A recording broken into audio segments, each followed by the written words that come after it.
Hello, I'm Mary Rutter from the Harvard Kent School in Charlestown, and I teach kindergarten. I use the Star Festival CD-ROM as part of our unit on Japan and places in the world. I also use it as a connection between family life, family roots, and just to make the adventure more real. We start our adventure on our airplane, which the kids painted and designed, and then we prepare for our trip by packing our suitcases, which of course are made of paper since kindergarten is the paper capital of the world. Inside the suitcase is a plain piece of white paper, and the children are asked to draw the things that they think they will need on their trip. And sometimes you get what they would need. Some children want to bring all the toys they own, and one of the boys this year wanted to bring an ice cream machine. Unfortunately, when he went through customs in Japan, they would not let him in. They made him take it out of his suitcase. Of course, I am the customs official. After we prepare, we also have our airline tickets. And since we will be traveling to several places on the earth, on the world, there are several categories that it lists the places we will be going. Tokyo is our first stop, although our trip will bring us all the way to Hiratsuka, which is where the Star Festival takes place. The children have a ticket in their boarding pass, and quite a few children understand what a boarding pass is, so when they received this, they thought the trip was almost real. A few of the children went home and said, "I'm going to Japan tomorrow, but you don't need to worry, Mom, because I'm going to be home by 8 o'clock tonight." So I also issued them a passport, put their picture in it, had them sign their name, check to see if they knew their address, because this is an important factoid that kindergarten children are expected to learn. A few didn't know, went home and found out. Their birth date, again, a few didn't know. Left a space on the back for the stamps for when they go through customs. So as you can see, we are in Japan. So in the afternoon, because it's an 18-hour flight from Boston, we board the airship just before we're leaving and for the day, and I collect their tickets and their suitcases and stow them under board, and behind the airplane is seats.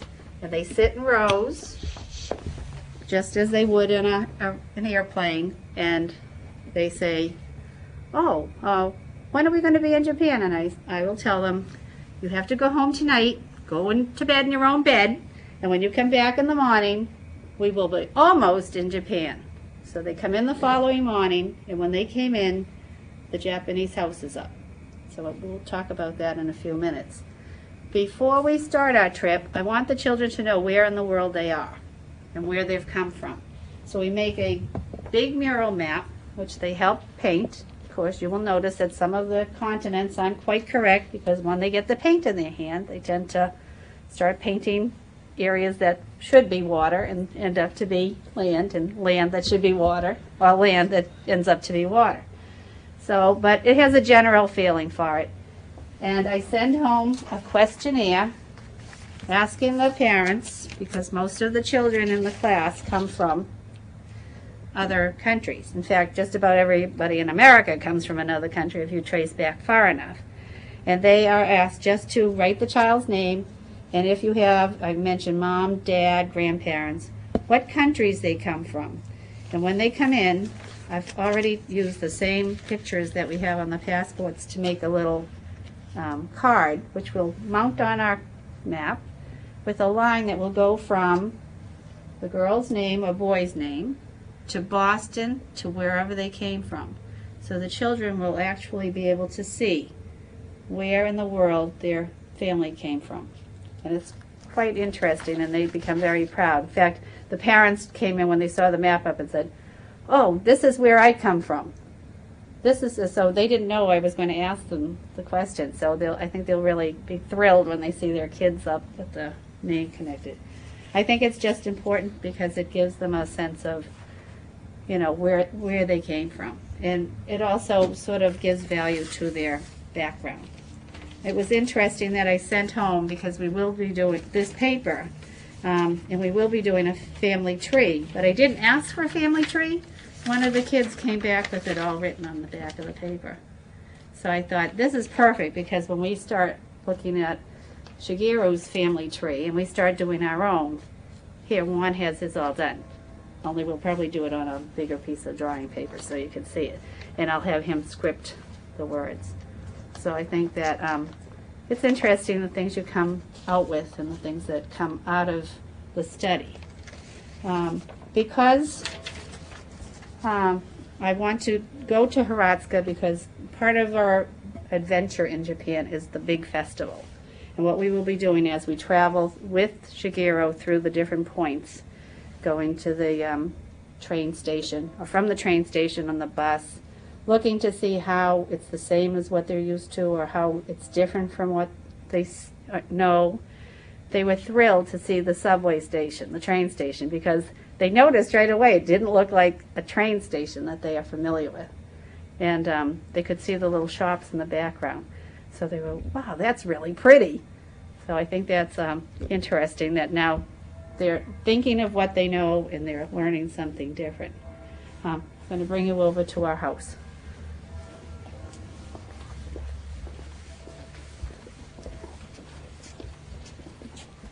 And the bell's going to toll. I should sit on the floor, but I won't, because I'll never get up again. This is Haruko, and she's named after a little girl I met in Japan when I went on a visit. And so when I came back, I thought kids like to relate to other kids. And before I introduced Shigeru on the CD, Haruko introduces her grandmother's house, because I don't want the children thinking that every child in Japan lives in a house that's a traditional Japanese style house. That most of the children, when they talk to them, would probably live in an apartment. But they would probably have a tatami mat on the floor, and they might have the kodatsu at their table, or they might have a Weston table. So I think it's important that they know some of the things that the children in Japan are doing now. In fact, we have Japanese e-pals, which is really a great deal of fun. They're first graders, but they are kind enough to write to us. I show Hirako in her regular clothes, but I have this little angel that was sitting up here, and the kids all said, "What is that? What is that?" And then they said, "She has wings, she has wings." So I said, "Oh, what do you think this is?" And they recognized right away, she's an angel. And I said, "Why would I want to have her around?" And, "Oh, she's good luck." And I said, "But what's she wearing?" And we talked about, she has the kimono on, and she has the gita shoes. So it's sort of like a tie between the old and the new. And I think the CD-ROM does that a lot when you see the older pictures and, the festival dress. I think it's important for them to recognize it. I tie in a lot of literature, and I introduced the story by saying it's her favorite. So they think, this is great, if she liked this story. And they sit with her after the story is read, and we'll reread it or go through the pages together. Or they'll all sit around the table and try to, look at the pictures and talk to her. We had our friends in, and we were singing songs together, and they were making our hands clap, because they wanted her to, we're clapping, they wanted her to clap. So they were like really including her as part of the classroom. I think it's important for the children to really become involved in things to make it important to them. And I told them today, they noticed the festival decorations on the opening screen and on some of the pictures that they saw. And they said, "Oh, look at that," especially the dragon. "Look at the dragon." I said, "Oh, that's part of the festival. And we're traveling on this train to go to Hiratsuka because we're going to be part of the festival. And we will plan at the end of 2 weeks of reading stories about Japan, true, and mostly a lot of folk tales. It allows them to process the story, tell what it's about. They pick out their favorite part, they read it, and they thrilled me today. They they read the Wise Old Woman, and it sort of teaches why it's so important to respect elderly. And they took their favorite part, and then they all stood and they started to write all they're sounding out their words, which is, we're doing writers' workshops, so this is like a big thing. I was so proud of them, and they're going, oh, I got that, and they could read it. So I think it's, even though we're doing Japan, we're still doing language arts. We're still doing writing. So I try to keep that connection and keep it tied in. So I told them that the festival, we will be having a festival, and we will need to do all the decorations just like they see in the movie and or film, and that we will be inviting our pals down the hall to come in and partake of all the festivities. And I said, because I knew I didn't want to have 5 kindergarten groups all in here at once, I said, it takes a few days, so we'll probably have it several days with one class in, each sitting. So they were, oh, okay, we're ready. So I think I think this is really going to be a great adventure. All the past years I've done it. It's been a learning experience for the children and for myself. They always find a new angle or a different part to key in on. And this, especially this class, I think they're really keyed in on. They really think they're there. And I think that hearing the noises, seeing the sights, going on the bus ride, seeing the fish market. I have to tell you, the fish market, the girls saw the fish market. One girl was, I love fish sticks. And so I'm like, they're cutting the fish up into big sections. I said, oh, that's nice. Well, you'll see all the fish later. And she goes, and I said, well, this is where it comes from. This is what happens before it's made into fish sticks. So here we'll be talking about how food comes to the table. What happens? It doesn't just materialize into fish sticks. We didn't just go out to the river and pull up the fish sticks. So I think it's important for, to see that we need food. People in Japan need food. People in China need food. We basically are all different, but we all have the same kinds of needs. So, I don't know. It's an adventure. Want to see the old picture? This is a class I had that even at the very end of the day, they were trying to work, because I totally identified with Shigeru on the film, and they were looking at it, and even when they had their coats on and they're waiting for their parents to take them home, they would still go and explore on different parts of the computer. Do I have a minute to tell you about the book? Sorry, I forgot. This is a project I was involved in. It's a really adventure. And so this is the story of Shigeru when he was in Japan, because the story on the CD-ROM is when he's grown up.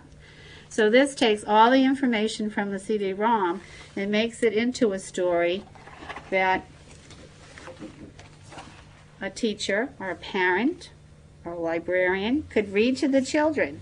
And it shows real pictures, and it also shows beautiful drawings. And I think that it's a story about his family before he left, and sort of how he had a very happy, joyful life with his family, and after it shows them all the things he does with his going to the shrine, fishing with his grandfather, visiting his grandfather's shoe shop, things that were just an integral part of his life. Going to the model shop, and then to have, when he's 9 or 10, to be taken from his home roots and just brought over into a very strange world where he didn't speak the language and he didn't really understand or know any of the culture because he wasn't exposed to it, and then to have to deal with that, and how he quickly became more Americanized, that after a year or so, when